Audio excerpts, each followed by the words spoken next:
one of the many legendary planes designed by one of the world's most awarded aviation designers, Kelly Johnson.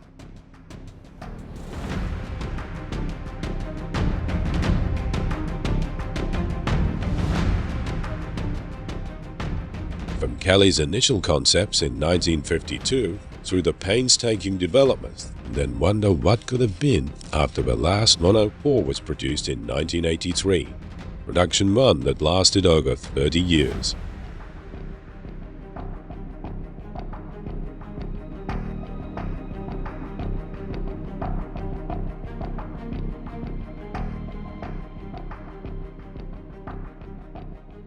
Kelly Johnson first came to the Lockheed Company in 1933 and was hired as only the 6th engineer at the fledgling company. He'd come to the notice of company engineers when he was supervising the wind tunnel testings at the company's electorate at the University of Michigan. His insights and constructive concepts on the electorate and subsequently the Hudson bomber led to his rapid rise in the company. The Hudson bomber Kelly single-handedly designed at the age of 29 was then redesigned to meet the British specifications in a number of days in his hotel room to seal the Lockheed order, which eventually ran to 3,500 planes. Kelly's listed achievements is stunning, such as having input in over 40 of the world's most renowned aircraft, and over half of these were his original design.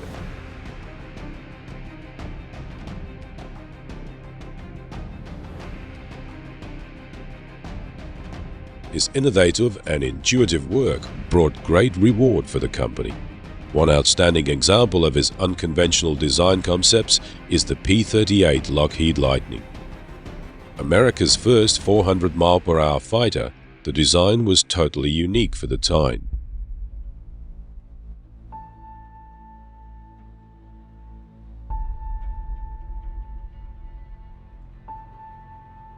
Two-engined, using liquid-cooled inline instead of radial engines, tricycle landing gear, overwhelming operating ranges and payloads, yet able to outmaneuver many single-engine fighters. The dual-boom fuselage concept was totally at odds with the thinking of the day, but showed the design's daring at that time. After significant testing and development and several years of operation, the P-38 became an amazing fighter by any consideration. It could fly farther, faster, at a greater height, and carry much more payload than any other fighter. After the war in the Pacific, the drive to develop military aircraft took a sidestep in favor of domestic planes and development of jet engines. However, with the onset of the war in Korea, the sheer numbers of the Russian MiG-15 shelved many with the state of the Russian planes' development. The American pilots buying their sabers, who were used to their air superiority, were being increasingly pushed in the air war by the MiG-15s. At Lockheed, the direction of future projects had been varied between using the existing engines in lighter planes or heavier, more powerful planes based on the concept of new jet engine. Kelly Johnson, on his visit to Korea, was left in no doubt about the requirements for the next step forward. The American pilots he'd spoken to were demanding a plane with vastly better speed, height, and climb parameters. With the need to be higher, faster, and to be there quicker, Kelly's decision was for a lightweight fighter designed for high subsonic cruise and high supersonic combat speeds. Almost immediately, the most controversial point of the 104's design was decided upon: its incomparably small, thin wing.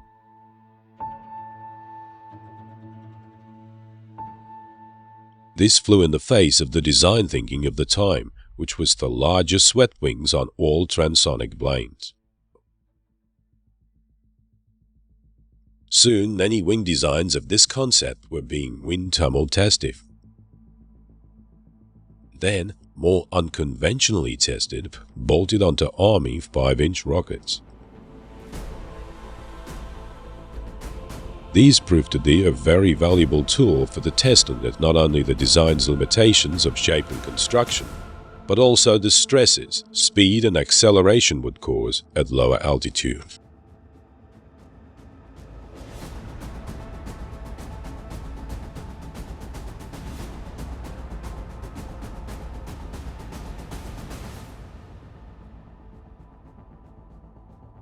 The next point of the wing controversy was that the wings were to be bolted onto the sides of the fuselage with precision-forged aluminium fittings, not going through the plane, as with most planes of the day. With such small wings, they required a totally new boundary layer control system. The wings needed leading edge and trailing edge flaps, and a boundary layer control system which is used in conjunction with the trailing edge flaps to reduce landing speeds of this manned missile.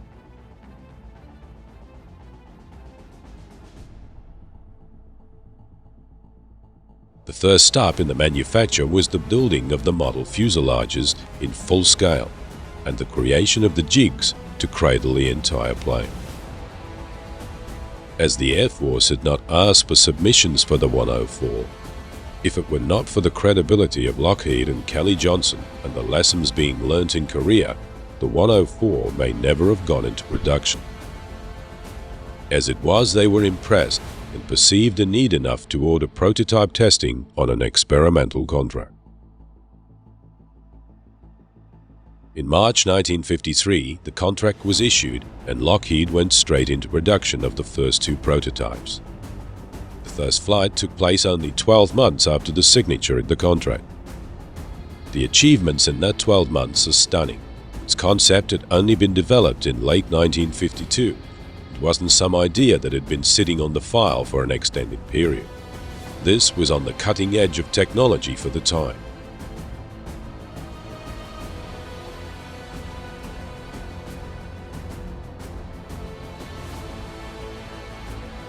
On March 4, 1954, the 104 made its first official test flight. After an extensive testing sequence at the flight controls, the test pilot Tony LeVere took to the air for the first time.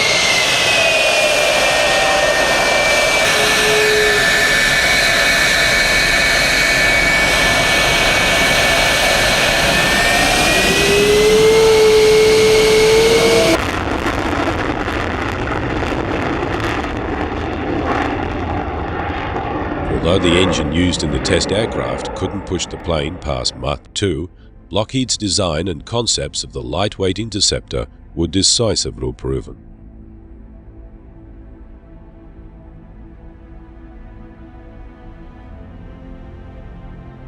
In spite of the prototype's tests not achieving the airframe's Mach 2 speed, the US Air Force placed an order for 15 more planes and uprated power plants as F-104As.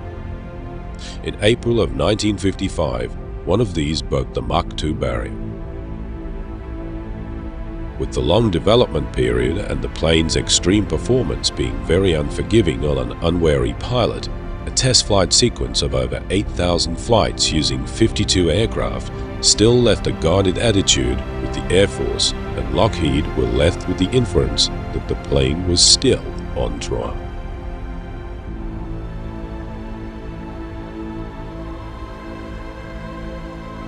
The contracts issued were the first to be on a fix then fly basis. Previously, the Air Force would assume some of the testing itself. With the cutting-edge technology of the 104, the responsibility was returned to the manufacturer. This is now the accepted practice. The 104 concept arrived at the overlap of two technology ages, which meant that almost all of it was untried. One of the best examples of this is the Vulcan M61 cannon. 6 foot long and 308 pounds in weight, mounted on the nose, it could fire 6,000 20mm cannon shells in a minute. The 6 rotating barrels, firing one at a time, permitted a high rate of fire, while at the same time reducing the problem of barrel wear and heat generation. It also virtually eliminated the problems associated with recoil. Being driven electrically from the plane reduced the problems of corrosion and fouling. At the time, it was the fastest gun of its kind in the world. Comparisons to even the existing multiple machine gun installations are almost meaningless because the Vulcan outperformed everything else by such a margin of superiority. The troubles it caused in the 104 should be accepted as the trialing of any piece of advanced technology.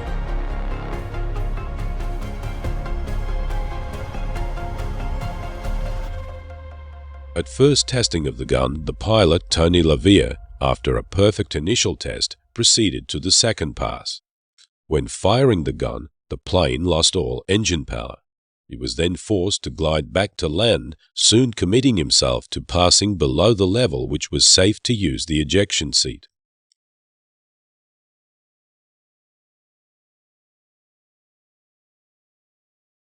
After his hair-raising landing, it was confirmed that the gun had caused the problem.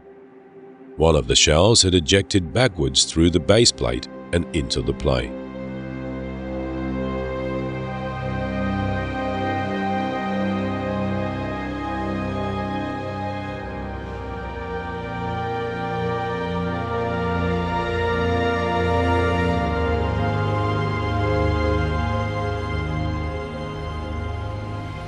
With the sheer performance of the plane and its weapons expansion and wider tactical capability, it was now the yardstick by which all others were measured. In 1958 and 59, it set new records in many fields to reinforce its potency.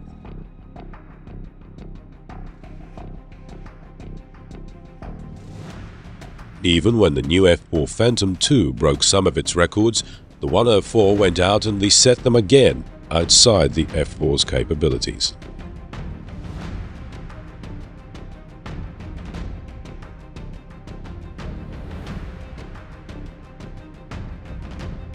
As the prospect of significant US Air Force orders diminished, another market quietly revealed itself in Europe. The sales program outside of the US not only saved the 104 project, but made it into an outstanding success for Lockheed. The Starfighter eventually went into service with 14 air forces and was the nearest to a standard Western fighter aircraft to be achieved. The control systems were tailor-made for individual air forces, and it was put to many and varied uses.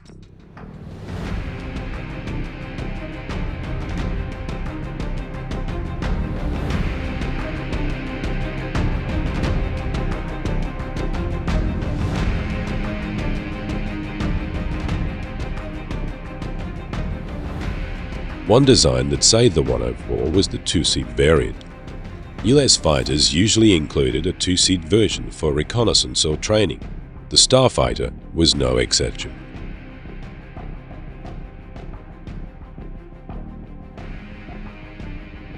The German Luftwaffe were primarily looking for a ground strike aircraft, but also a multitasking platform for various developing areas. The twin-seat variant was particularly appealing to them.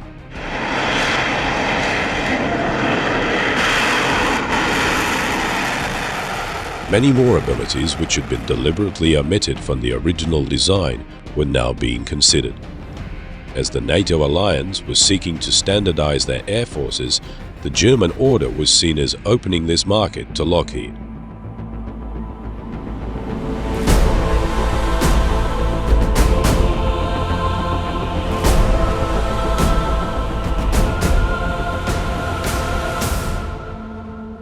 The Luftwaffe order was so important to Lockheed that some almost incomprehensible capacities were required from the plane, including barrier landing strength.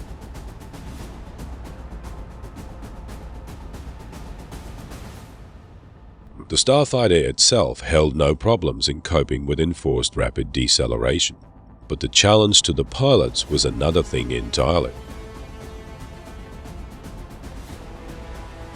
The whole concept required courage and nerves of steel in bringing it to a successful and safe conclusion.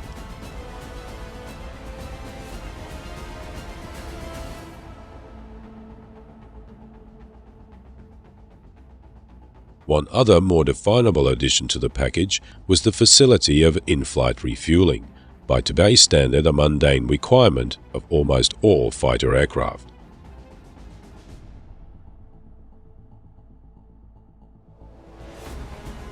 Extensive trial and error testing and retesting of the new technology in various forms from myriad tanker aircraft delivered the ability and vastly extended the operational range of the Starfighter.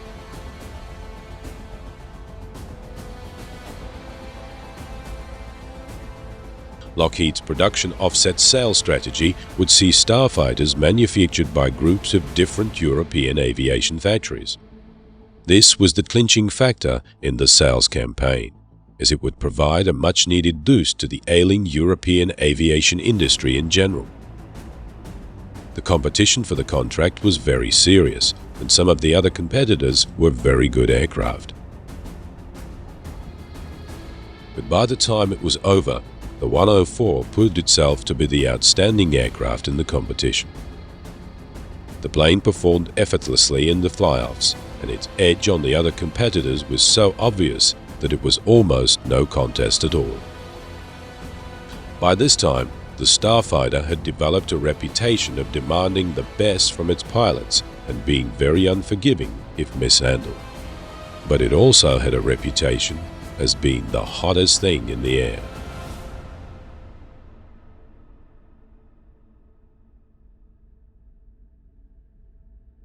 A well-maintained 104 in the hands of a trained pilot had very few problems, but in the hands of untrained personnel, many accidents occurred.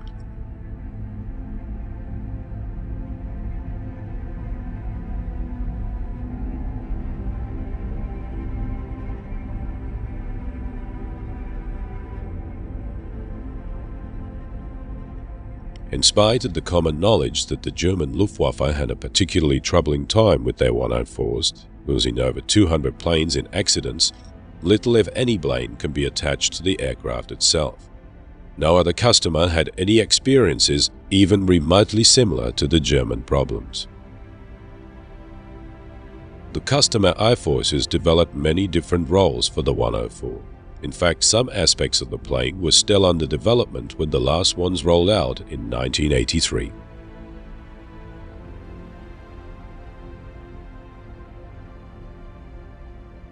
When the American Air Force chose not to accept the 104 as a major part of its inventory, it took on many of the other Century fighters. These were all much larger planes that shared, with varied degrees of success, state-of-the-art technology.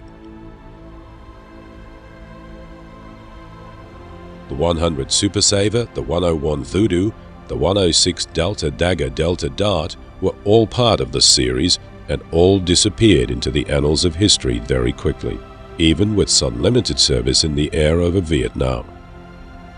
Each of these planes, as fighter interceptor aircraft, took on the guise of a roving missile platform, although with time, each was developed into other varied roles.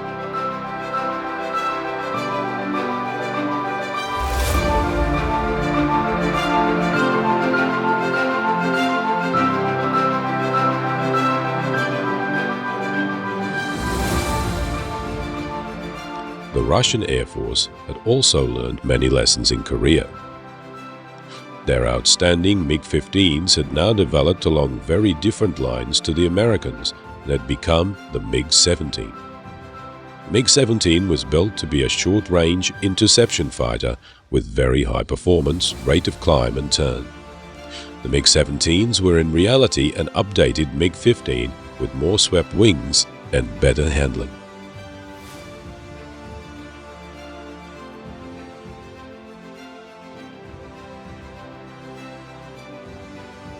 The MiG-17 was produced in very large numbers, although it should have been obsolete before it even took to the air. But it proved a very effective plane in the air over Vietnam in the mid-60s.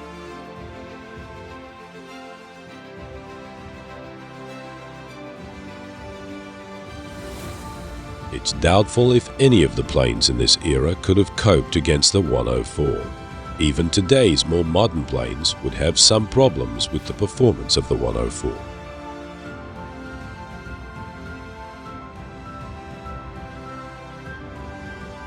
The 104, later redesigned with larger wings and much more maneuverability as the Lancer, was entered as a concept in the competition that brought the F-15 to mass production. it would seem that the Lancer, for some reason in the thinking of the time, failed to impress, and none were ever put into production. Kelly Johnson maintained that the Lancer would have rung rings around the F-15, and thereby everything else at the time. There's even a body of opinion that says in aerial combat, the 104 itself would give the F-15 significant problems. Although the last of the Starfighters was built in 1903, these exceptional aircraft served for many years but were finally withdrawn from service by the mid-1990s.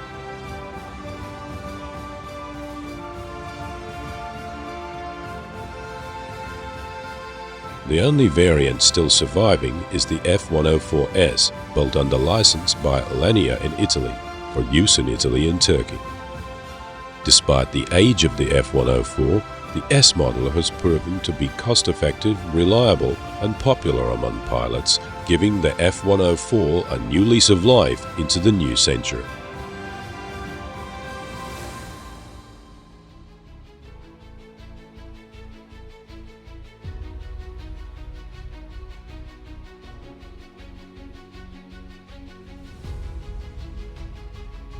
The attention to detail and scrutiny of the plane through its long development is without precedent, and it set the ground rules for today's methods and technology of testing. These areas have never been the same since.